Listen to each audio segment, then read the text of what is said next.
영혼의 여행, 죽음 너머의 세계. 안녕하세요, 여러분. 오늘은 우리 모두가 언젠가 맞이하게 될 그 순간에 대해 이야기하려고 합니다. 죽음. 이 단어만 들어도 가슴이 먹먹해지시나요? 사랑하는 사람을 떠나보낸 적이 있으신가요? 혹은 나 자신의 죽음이 두려우신가요? 저도 그랬습니다.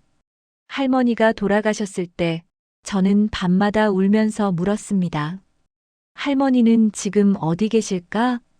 고통스럽지는 않으실까? 우리가 다시 만날 수 있을까? 그때 저는 절에 갔습니다. 그리고 스님께 여쭤봤습니다. 스님은 따뜻하게 웃으시며 말씀하셨습니다. 죽음은 끝이 아니라 여행의 시작이니라. 할머니는 지금 새로운 길을 걷고 계신다. 그날 이후 저는 부처님의 가르침을 공부했습니다. 티베트 사자의 설을 읽었고, 환생 사례들을 연구했고, 경전을 공부했습니다. 그리고 알게 되었습니다. 죽음은 끝이 아니라는 것을, 영혼은 사라지지 않는다는 것을, 우리는 영원한 여행자라는 것을. 오늘 이 영상에서는 부처님의 가르침과 실제 사례들을 통해 죽음 이후의 세계를 함께 살펴보겠습니다. 이 영상이 사랑하는 이를 떠나보내신 분들께, 죽음이 두려우신 모든 분들께 작은 위로가 되기를 바랍니다. 그럼 시작하겠습니다. 나무아미타불 관세음보살. 일부 영혼의 여행 가방. 여러분, 여행을 떠날 때 무엇을 가방에 넣으시나요? 옷, 세면도구, 휴대폰. 필요한 것들을 챙기시죠? 그렇다면 영혼의 여행에는 무엇을 가져갈 수 있을까요? 부처님께서 말씀하셨습니다. 이 세상을 떠날 때 오직 세 가지만 함께 간다. 업보, 기억, 그리고 습관이니라. 첫 번째, 업보입니다. 우리가 살면서 지은 모든 행위, 선한 일도 악한 일도 모두 기록되어 영혼과 함께 갑니다. 아함경에 이런 구절이 있습니다. 선을 행한 자는 밝은 곳으로 가고 악을 행한 자는 어두운 곳으로 간다. 업보는 그림자처럼 따라다니니 피할 수 없느니라. 제가 아는 한 스님께서 이런 말씀을 하셨습니다. 업보는 은행 통장과 같다네. 평생 선업을 쌓으면 플러스 통장, 악업을 쌓으면 마이너스 통장이지. 죽을 때 그 잔고를 가지고 가는 거라네. 두 번째, 기억입니다. 죽으면 모든 것을 잊는다고 생각하시나요? 그렇지 않습니다. 특히 강렬한 기억은 영혼 깊숙이 새겨집니다. 사랑했던 사람들, 미련이 남는 일들, 강렬한 감정들. 이것들이 다음 생에도 영향을 미칩니다. 실제로 전생을 기억하는 아이들을 보면 대부분 강렬한 죽음을 경험한 경우가 많습니다. 어떤 아이는 교통사고로 죽은 전생을 기억하고 어떤 아이는 전쟁에서 죽은 기억을 가지고 있습니다. 세 번째, 습관입니다. 평생 화를 잘 내던 사람, 욕심이 많던 사람, 자비로웠던 사람. 이런 마음의 습관이 영혼에 깊이 배어들어 다음 생으로 이어집니다. 법구경에서 부처님은 말씀하셨습니다. 마음은 모든 것에 앞선다. 마음이 주인이요, 마음이 만드느니라. 더러운 마음으로 말하고 행동하면 고통이 따라오고 깨끗한 마음으로 말하고 행동하면 행복이 따라오느니라. 그렇다면 우리는 무엇을 가방에 넣어야 할까요? 부처님께서는 이렇게 가르치셨습니다. 선업을 쌓아라. 자비심을 기르라. 집착을 내려놓아라. 그것이 영혼이 가져갈 가장 소중한 보물이니라. 한국의 한 큰 스님께서 열반하시기 전 제자들에게 이런 말씀을 남기셨다고 합니다. 내가 가는 길에 가져갈 것은 딱 하나. 평생 쌓은 연불뿐이다. 너희들도 부지런히 연불하거라. 그리고 평온한 미소를 지으시며 나무아미타불을 염하시다가 조용히 숨을 거두셨다고 합니다. 여러분의 영혼 가방에는 지금 무엇이 들어있나요? 오늘부터라도 선한 업보를, 자비로운 기억을, 평화로운 습관을 조금씩 채워나가시기 바랍니다. 그것이 우리가 할 수 있는 가장 지혜로운 여행 준비입니다. 2부 중음신의 49일 여정. 이제 본격적인 여행이 시작됩니다. 숨이 멈추는 순간, 심장이 멈추는 순간, 영혼은 육체를 떠납니다. 이때부터 49일간의 여정이 시작되는데, 티베트 불교에서는 이를 바르도바도 혹은 중음신이라고 부릅니다. 중음신, 즉 중간 상태의 영혼이라는 뜻입니다. 이제 그 49일의 여정을 7일씩 나누어 자세히 살펴보겠습니다. 1일에서 7일, 빛과의 만남. 죽음의 순간 가장 먼저 강렬한 빛을 만나게 됩니다. 티베트 사자의 서에는 이렇게 기록되어 있습니다. 진리의 빛이 나타나리니 그 빛 앞에서 두려워하지 말라. 그것은 너의 본성이니라. 부처님의 자비광이 나타나는 것입니다. 이때 그 빛을 알아보고 그 속으로 들어가면 즉시 해탈하여 윤회에서 벗어날 수 있습니다. 하지만 대부분의 영혼은 그 빛이 너무 강렬해서 두려워하고 어두운 쪽으로 도망갑니다. 그래서 생전의 명상과 수행이 중요한 것입니다. 한 큰 스님의 말씀입니다. 평생 부처님을 생각하며 살면 그 순간 빛을 알아보고 두려워하지 않는다네. 그래서 우리는 매일 나무아미타불을 외우는 것이라네. 이 첫 7일 동안 영혼은 아직 자신이 죽었다는 것을 제대로 인식하지 못합니다. 집에 가려고 하고 가족들에게 말을 걸려고 하지만 아무도 대답하지 않습니다. 그래서 혼란스러워합니다. 이때 가족들이 해야 할 일이 있습니다. 절에 가서 천도제를 지내고 집에서 염불을 하며 고인의 영혼에게 말을 건네는 것입니다. 어머니, 이제 육신을 벗으셨습니다. 두려워하지 마세요. 나무아미타불을 따라 하세요. 부처님이 인도해 주실 겁니다. 8일부터 14일 깨달음의 순간. 두 번째 주가 되면 영혼은 자신이 죽었다는 것을 알게 됩니다. 그리고 지난 생을 돌아봅니다. 마치 파노라마처럼 일생이 빠르게 지나갑니다. 선한 일도 악한 일도 숨기고 싶었던 일도 모두 다시 보게 됩니다. 이때 업보의 무게가 느껴지기 시작합니다. 선업을 많이 쌓은 영혼은 평온함을 느끼지만 악업이 많은 영혼은 두려움과 고통을 느낍니다. 경전에 이런 구절이 있습니다. 악을 행한 자는 죽은 후 후회하고 슬퍼하며 큰 고통을 받느니라. 이 시기에 49제의 두 번째 제를 올립니다. 스님들이 경을 읽고 가족들이 공덕을 쌓으면 그 공덕이 고인에게 전해집니다. 마치 어두운 길을 걷는 사람에게 등불을 켜주는 것과 같습니다. 15일부터 21일, 업의 힘. 세 번째 주부터는 업의 힘이 본격적으로 작용합니다. 선업이 많으면 위로 올라가고 악업이 많으면 아래로 내려갑니다. 육도윤회의 길이 보이기 시작합니다. 천상도 천인의 세계, 인간도 다시 사람으로, 아수라도 투쟁의 세계, 축생도 동물의 세계, 아기도 굶주림의 세계, 지옥도 고통의 세계, 이 6가지 길 중 하나로 끌려가기 시작합니다. 하지만 아직 확정된 것은 아닙니다. 이때 가족들의 기도와 공덕이 큰 힘이 됩니다. 실제로 한국의 49제 전통은 이 가르침에서 나온 것입니다.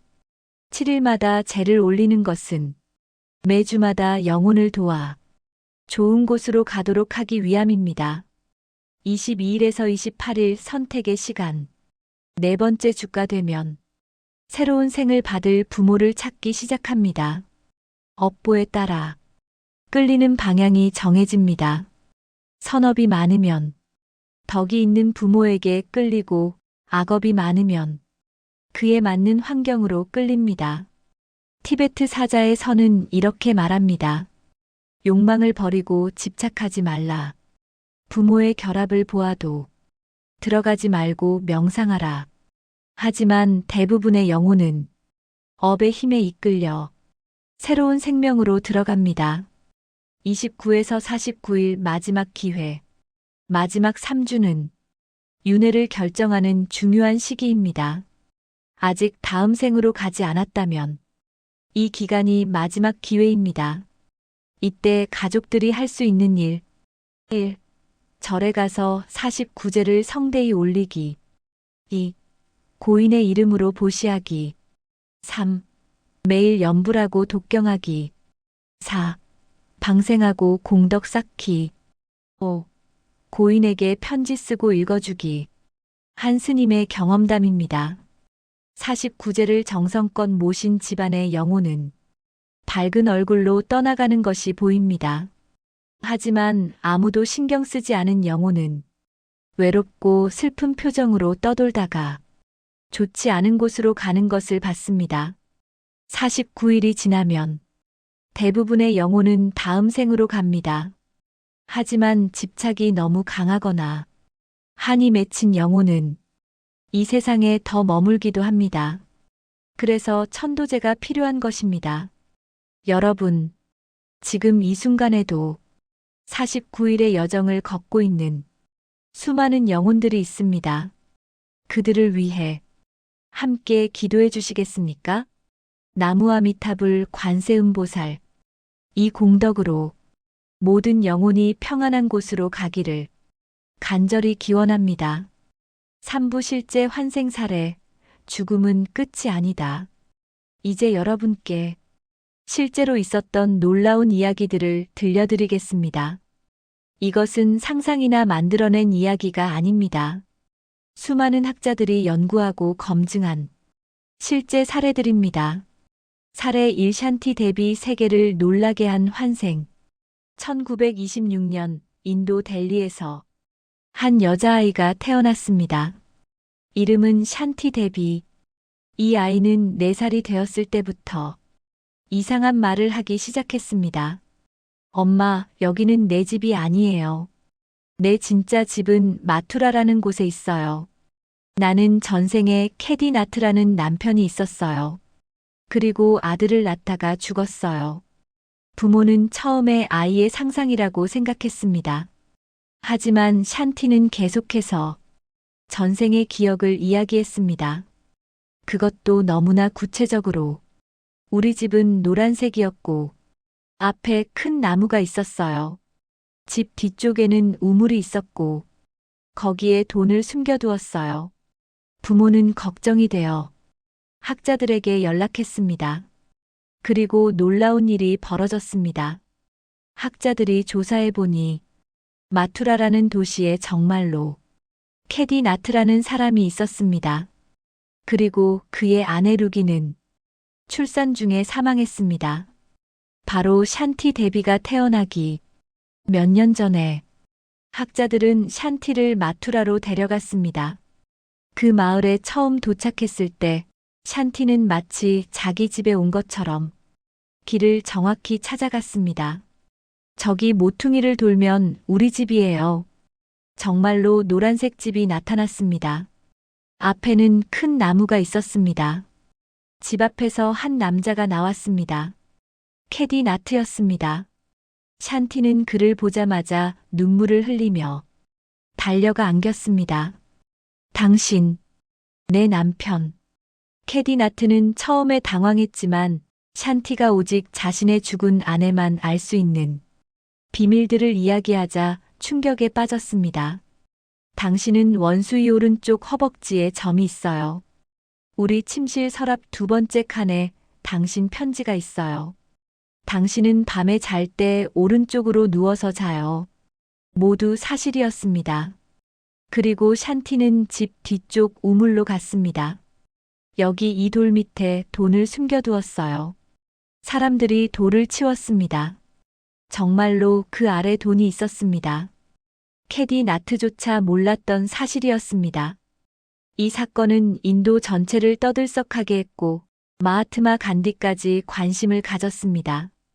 정부는 조사위원회를 구성했고 15명의 학자와 관리들이 몇 달 동안 조사했습니다. 결론은 이것은 사기나 속임수가 아니다. 샨티 대비는 정말로 전생을 기억하고 있다. 샨티는 평생 자신의 경험을 증언했고 87세의 나이로 세상을 떠날 때까지 전생의 기억이 선명했다고 합니다. 사례 이 할머니의 환생, 한국의 이야기. 이번에는 우리나라 이야기입니다. 1980년대 경상도의 한 마을에서 할머니 한 분이 돌아가셨습니다. 평생 자식들을 위해 고생하신 평범한 시골 할머니였습니다. 돌아가시기 전 할머니는 손자에게 이런 말을 하셨다고 합니다. 나는 이 집을 떠나기 싫구나. 다시 태어나도 이 집에서 태어나고 싶다. 그리고 며칠 후 돌아가셨습니다. 49제를 지내고 1년쯤 지났을 때 먼 친척 집에서 아기가 태어났습니다. 여자아이였습니다. 그런데 이 아이가 3살이 되었을 때부터 이상한 행동을 하기 시작했습니다. 부모님 손을 잡고 처음 가본 마을인데도 정확히 그 할머니의 집을 찾아갔습니다. 여기 우리 집이에요. 그리고 대문을 들어서더니 할머니가 살던 방으로 직행했습니다. 내 방이에요. 여기 내 옷 넣어두던 곳이에요. 가족들은 소름이 돋았습니다. 아이는 계속해서 할머니만 알 수 있는 일들을 이야기했습니다. 마당 구석 감나무 밑에 항아리가 묻혀 있어요. 거기 내가 아끼던 은비녀가 들어있어요. 가족들이 파보았습니다. 정말로 항아리가 나왔고 안에 은비녀가 들어있었습니다. 가족들은 점술가를 찾아갔습니다. 점술가는 아이의 사주를 보더니 말했습니다. 이 아이는 이 집안 할머니의 환생입니다. 집에 대한 미련이 너무 강해서 다시 돌아온 것입니다. 그리고 이렇게 조언했습니다. 아이에게 할머니는 이제 가셨고 당신은 새로운 사람이라고 계속 이야기해 주세요. 그래야 전생에서 벗어날 수 있습니다. 가족들은 그 조언을 따랐고 아이는 10살쯤 되었을 때 전생의 기억이 점차 흐려졌다고 합니다. 하지만 지금도 그 집에 가면 묘한 친근감을 느낀다고 합니다. 사례 3 제임스 라이닝거 전투기 조종사의 환생. 이번에는 미국의 사례입니다. 2000년 미국 루이지애나에서 제임스 라이닝거라는 남자아이가 태어났습니다. 이 아이는 2살 때부터 악몽에 시달렸습니다. 비행기가 불타고 있어요. 나가야 해요. 탈출해야 해요. 그리고 비행기에 광적으로 집착했습니다. 특히 2차 세계대전 전투기에 아이는 전투기 장난감을 가지고 놀면서 이상한 말들을 했습니다. 이건 F-46 코세어야. 여기 연료 탱크가 있고 여기가 약점이야. 2살짜리가 어떻게 그런 걸 알까요? 부모는 아이에게 물었습니다. 넌 어떻게 그걸 알아? 아이는 대답했습니다. 나는 전에 전투기 조종사였어요. 내 비행기는 일본군에게 맞아서 불탔어요. 내 이름은 제임스였어요. 제임스 휴스턴이요. 부모는 반신반의하며 조사를 시작했습니다. 그리고 놀라운 사실을 발견했습니다. 2차 세계대전 중 태평양 전투에서 정말로 제임스 휴스턴이라는 조종사가 있었습니다. 그는 1945년 일본군의 공격으로 전사했습니다. 비행기가 불에 타면서 어린 제임스는 계속해서 그때의 기억을 이야기했습니다. 내 전투기는 이오지마 근처에서 격추됐어요. 함께 싸우던 친구는 잭이었어요. 부모가 조사해보니 정말로 제임스 휴스턴의 동료 중에 잭이라는 조종사가 있었습니다. 그는 아직 살아 있었습니다. 부모는 아이를 데리고 그 노인을 만났습니다. 잭은 90세가 넘은 노인이었지만 기억은 선명했습니다. 어린 제임스를 보더니 눈물을 흘렸습니다. 제임스, 정말 내가 돌아온 거냐? 어린 제임스는 노인에게 둘만 알 수 있는 이야기들을 했습니다. 그날의 작전, 함께 나눈 농담, 마지막 순간의 기억. 이 사례는 ABC 뉴스를 비롯한 여러 언론에 보도되었고 책으로도 출판되었습니다. 솔 서바이버 영혼의 생존자라는 제목으로 학자들의 연구. 이런 사례들은 수없이 많습니다. 미국 버지니아 대학의 이언 스티븐슨 박사는 40년 동안 3,000건 이상의 환생 사례를 연구했습니다. 그의 결론은 이렇습니다. 환생은 가능성이 아니라 현실이다. 수많은 증거들이 이를 뒷받침한다. 터커 박사는 그의 연구를 이어받아 지금도 환생 사례를 연구하고 있습니다.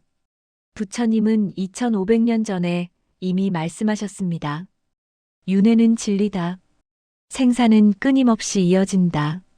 원인 없는 결과는 없고 지은 대로 받느니라. 이 사례들을 보면서 우리는 무엇을 배울 수 있을까요? 첫째, 죽음은 끝이 아닙니다. 영혼은 계속됩니다. 둘째, 업보는 실제합니다.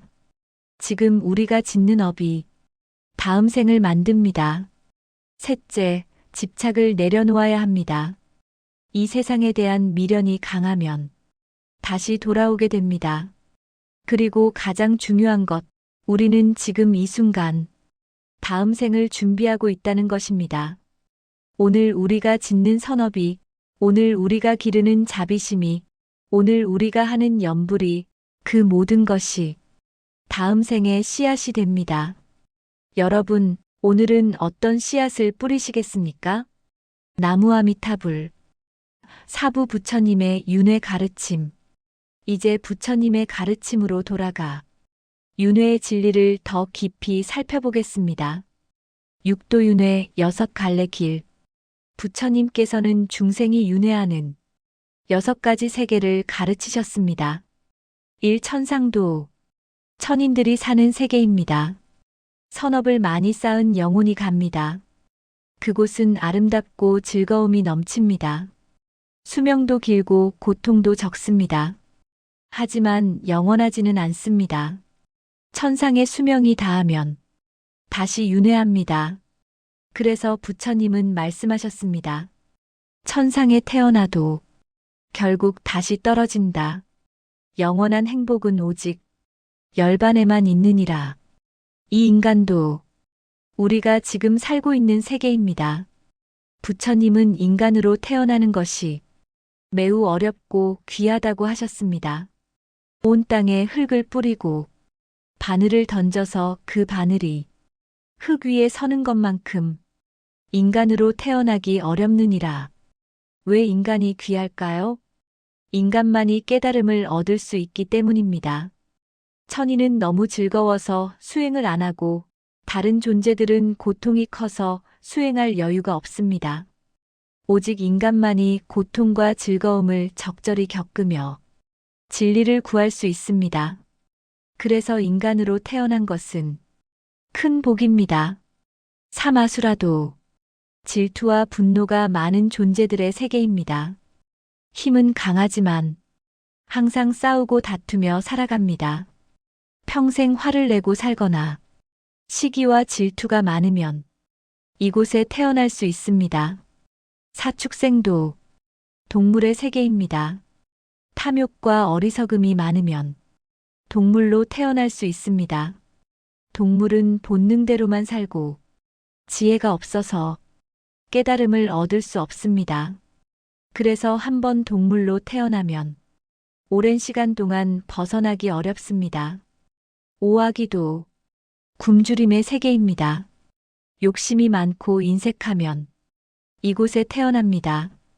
아기는 배는 산만큼 크고 목구멍은 바늘구멍만 해서 항상 굶주립니다. 음식을 먹으려 하면 불로 변해버립니다.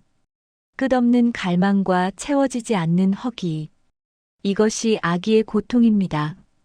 육지옥도 무거운 악업을 지으면 가는 곳입니다. 부처님은 지옥에는 여러 종류가 있다고 하셨습니다. 불지옥, 살생을 많이 한 자, 빙설지옥, 거짓말을 한 자, 도산지옥, 도둑질을 한 자, 혈지옥, 음행을 한 자. 하지만 지옥도 영원하지 않습니다.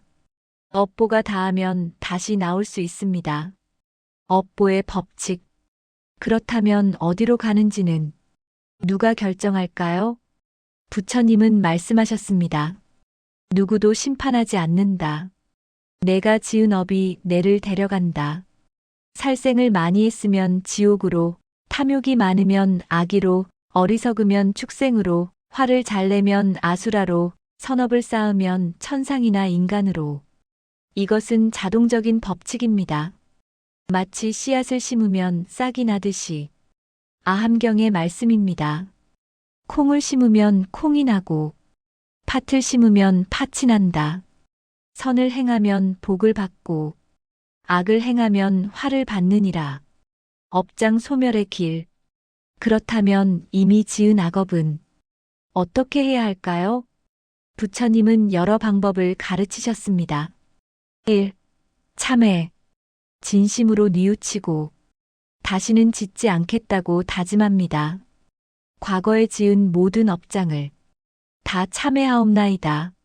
모두 탐욕과 분노와 어리석음에서 생겨난 것이오니 이제 다 참회하옵나이다. 2. 공덕 쌓기. 선행을 많이 하면 악업을 상쇄할 수 있습니다. 보시나눔, 지계계율 지키기, 인욕 참을성, 정진 노력, 선정 명상, 지혜. 이것이 육바라밀 6가지 공덕입니다. 3. 연불 수행. 나무아미타불을 지극정성으로 외우면 업장이 소멸된다고 합니다. 한 큰 스님의 말씀입니다. 연불은 업장을 씻는 물과 같다. 하루 10,000번 연불하면 10,000가지 번뇌가 사라진다. 4. 독경. 경전을 읽으면 그 공덕으로 업장이 소멸됩니다. 특히 반야심경, 천수경, 금강경은 업장 소멸에 큰 도움이 됩니다. 해탈의 길. 하지만 부처님의 궁극적 가르침은 윤회에서 벗어나는 것입니다. 아무리 좋은 곳에 태어나도 결국 또 죽고 또 태어납니다. 이 끝없는 윤회에서 벗어나 열반에 드는 것, 그것이 진정한 자유입니다. 부처님은 말씀하셨습니다. 탐욕을 버리고, 분노를 버리고, 어리석음을 버리라. 집착을 내려놓고, 자아에 대한 망상을 버리라. 그러면 생사의 바다를 건너 열반의 피안에 이르리라. 이것이 부처님의 가르침입니다. 우리는 모두 영원한 여행자입니다. 끝없이 윤회하며 고통의 바다를 헤매고 있습니다. 하지만 부처님의 가르침이라는 나침반이 있습니다. 그 나침반을 따라가면 언젠가는 피안에 도착할 수 있습니다. 오늘부터 시작합시다. 탐욕을 조금 줄이고, 화를 조금 덜 내고, 자비심을 조금 더 키우고, 매일 연불을 하고, 경전을 읽고, 명상을 하면 한 걸음 한 걸음 열반에 가까워집니다. 나무아미타불 관세음보살. 오부 평화로운 임종과 극락왕생. 이제 마지막 주제입니다. 우리 모두가 언젠가 맞이할 그 순간을 어떻게 준비할까요? 평화로운 임종을 위한 준비. 부처님은 항상 죽음을 염두에 두고 살라고 가르치셨습니다. 내가 죽을 것을 안다면 어찌 악을 행하겠는가? 평소 수행이 임종 순간을 결정합니다. 1. 매일 연불하기. 나무아미타불 관세음보살. 하루 108번 이상 외웁니다. 입으로만이 아니라 마음으로 간절히 외웁니다. 그러면 임종 순간에도 자연스럽게 연불이 나옵니다. 2. 집착 내려놓기. 재산, 명예, 가족에 대한 집착을 조금씩 줄여갑니다. 이 모든 것은 잠시 빌린 것이라고 생각합니다. 3. 선업 쌓기. 매일 작은 선행을 합니다. 보시, 친절한 말, 미소, 도움, 기도. 이런 것들이 쌓여서 임종의 순간을 밝게 합니다. 4. 경전 읽기. 반야심경이나 금강경을 매일 읽습니다. 그 가르침이 마음에 새겨지면 죽음의 순간에도 흔들리지 않습니다. 임종 순간의 수행. 실제 임종 순간에는 어떻게 해야 할까요? 1. 마음을 고요히 합니다. 공포나 집착을 버립니다. 2. 나무아미타불을 염합니다. 숨이 끊어질 때까지. 3. 극락을 생각합니다. 아미타불이 맞이하러 오신다고 믿습니다. 4. 모든 것을 내려놓습니다. 내가 다시 가야 할 곳으로 간다. 고 생각합니다. 가족이 해야 할 일. 임종하는 가족 곁에서는 1. 조용히 염불합니다. 나무아미타불을 함께 외웁니다. 2. 울지 않습니다. 슬픔이 가는 이를 붙잡기 때문입니다. 3. 편안한 말을 합니다. 편히 가세요. 부처님이 인도해 주실 거예요. 우리는 괜찮아요. 4. 숨이 끊어진 후에도 몇 시간 동안 시신을 건드리지 않습니다. 영혼이 아직 머물러 있기 때문입니다. 극락왕생의 길. 아미타불의 48대 원 중 가장 중요한 것은 18번째 원입니다. 지극한 마음으로 나를 10번만 부르면 반드시 극락에 태어나게 하리라. 얼마나 자비로운 서원입니까? 부자가 아니어도, 학식이 없어도, 많은 공덕을 쌓지 못했어도 오직 지극한 마음으로 나무아미타불을 부르면 극락에 갈 수 있습니다. 한국 불교의 큰 스님들은 임종 순간에 거의 모두 염불을 하셨습니다. 경허선사는 나무아미타불 3번을 외치고 열반에 드셨고, 성철 스님은 산은 산이요 물은 물이로다 마지막 법문을 하시고 고요히 가셨습니다. 우리도 그렇게 갈 수 있습니다. 평생 준비하고 마지막 순간에 염불하면 반드시 좋은 곳으로 갑니다. 부처님이 약속하셨습니다. 나를 믿고 따르는 자는 반드시 고통에서 벗어나리라. 나무아미타불 관세음보살. 마무리. 오늘부터 시작하는 준비. 여러분, 긴 여정을 함께 해주셔서 감사합니다. 오늘 우리는 함께 살펴보았습니다. 죽음은 끝이 아니라 여행의 시작이라는 것. 영혼은 업보와 함께 다음 생으로 간다는 것. 중음신의 49일 여정이 있다는 것. 실제로 환생 사례들이 존재한다는 것. 부처님의 가르침이 길을 밝혀준다는 것. 이제 무엇을 해야 할까요? 부처님은 말씀하셨습니다. 내일 죽을 것처럼 살고 영원히 살 것처럼 배워라. 오늘부터 실천할 수 있는 일들. 1. 매일 아침 저녁 염불하기. 나무아미타불 관세음보살 108번씩. 2. 하루에 한 가지 선행하기. 작은 것이라도 좋습니다. 미소, 친절한 말, 도움. 3. 집착 조금씩 내려놓기. 이것은 내 것이 아니다. 잠시 빌린 것이다. 4. 경전 읽기.